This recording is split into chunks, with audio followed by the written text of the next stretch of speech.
You would think that after 8 to 12 hours of making this broth for Tonkotsu Ramen, it would taste amazing. It did not. For the first couple taste tests, I didn't realize that the seasoning was in the tare all along. Tare is the main contributing factor in giving the broth that depth of flavor, and that depends on what kind of tare you use. There are 3 main tares: Shoyu, Shio, and Miso. Shoyu tare is shoyu base and accentuates existing flavors in the broth. Similarly, Shio is salt-based tare and it does the same, but it is lighter in color and it doesn't have the same richness of shoyu.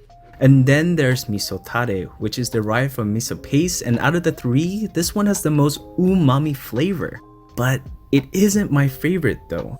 That would be Shoyu tare, and that starts with the niboshi dashi. It can be made from soaking dried anchovies, dried shrimp, dried shiitake mushrooms, katsuobushi, and kombu in water. This has to soak to draw out the flavors from the dried ingredients, and the longer you do it, the better.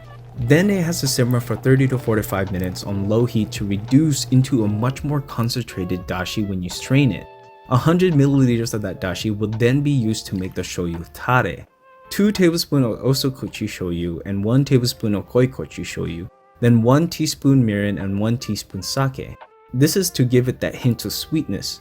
Heat this until it reaches a simmer or 80 degrees Celsius, and this is in order to kill that yeasty taste in shoyu. This should leave you with about 9 tablespoons of shoyu tare, which is good for 3 servings of ramen.